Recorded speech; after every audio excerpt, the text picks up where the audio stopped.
was-was itu adalah setan yang membujuk, seolah-olah ada, seolah ada, kayaknya sih, kayaknya. Setelah itu nggak khusyuk. Maka orang was-was itu adalah mentalnya yang perlu dibenahi dia.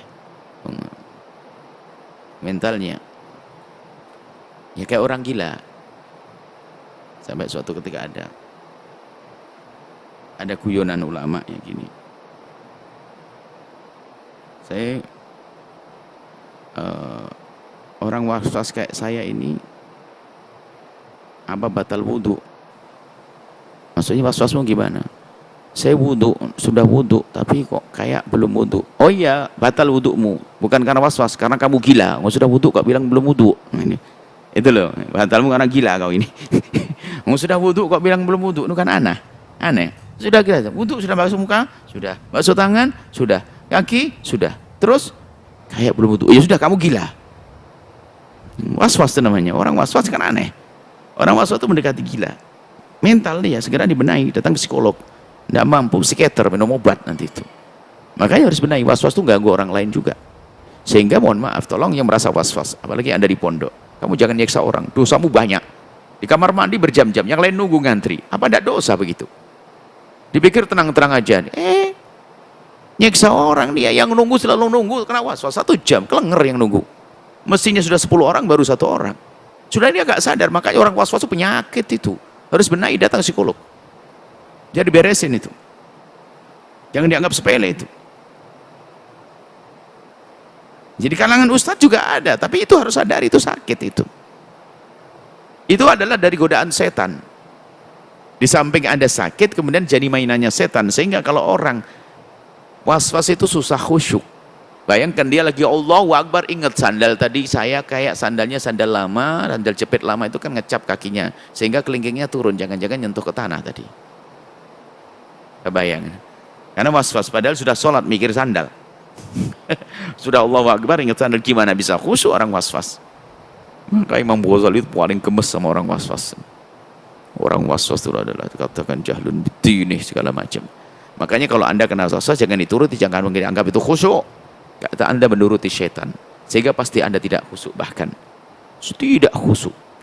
Nah, maka ini mental. Sebetulnya anti kasusnya bukan urusan wudhu, urusan yang lainnya pun juga begitu. Kompor sudah dimatikan, Anda pergi balik lagi, kayak belum dimatikan.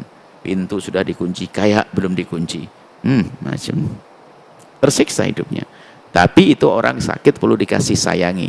Cuman yang dikasih sayangi harus paham, kamu tuh sakit. Maka berobat. Termasuk diantaranya PPPK-nya, pertolongan pertama pada kecelakaan psikologi itu adalah kalau urusan was-was dilatih untuk cuek. Jangan dilawan karena itu berat.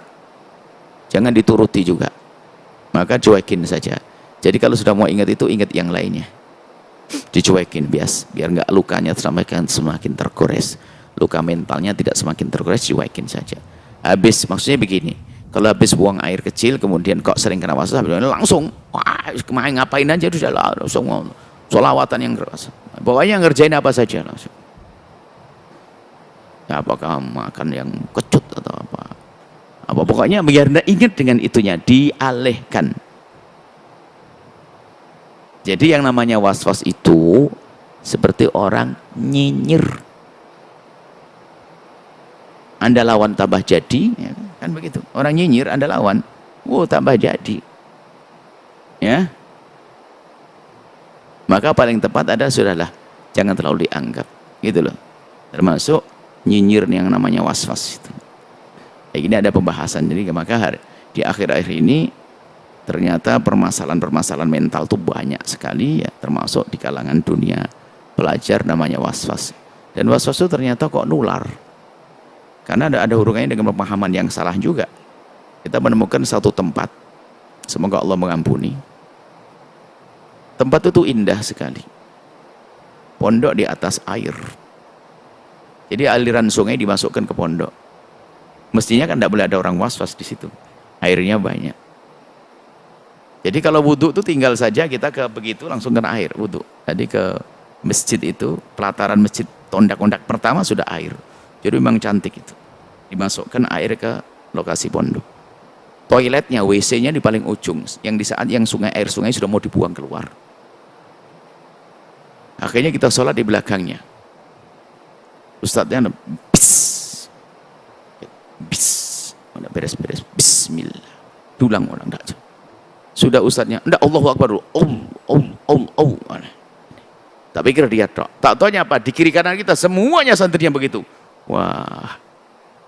Sudah Allah. Ini pertama kali kami pulang ke Yaman. Kita kunjung di salah satu pondok di Jawa Barat sini. Semoga Allah mengampuni beliau dan berikan. Sudah meninggal orangnya. Udah begitu, saya kaget. Tempatnya cakep sekali. Tapi was-was lah ini karena dituruti. Dan kalau Anda punya guru was-was, Anda, karena pekerjaan Anda sendiri dianggap tidak sah, akhirnya suruh ngulang lagi. Nggak betul, akhirnya kena was-was juga. Bahaya. Makanya problem kita adalah was-was itu berlebihan atau orang ngentengin ini ada mau istinjah itu. Jadi yang benar sedang-sedang. Khairul umuri awsatuha, jangan ngentengin, ya. Juga jangan berlebihan, was-was. Wah ini banyak santri-santri kiai was-was. Itu kalau di syuting waktu baca bismillah, miring-miring mulutnya tuh. Ya, bismillah, subhanallah. Ya namanya orang sakit harus sayangi. Allah, semoga Allah memberikan kesembuhan, bukan kita mencela menghina kami. Saya ingatkan begini, saya cambuk biar mau berobat. Itu kadang dihubungkan dengan kekhusyuan. Oh, enggak. Itu malah enggak khusyuk.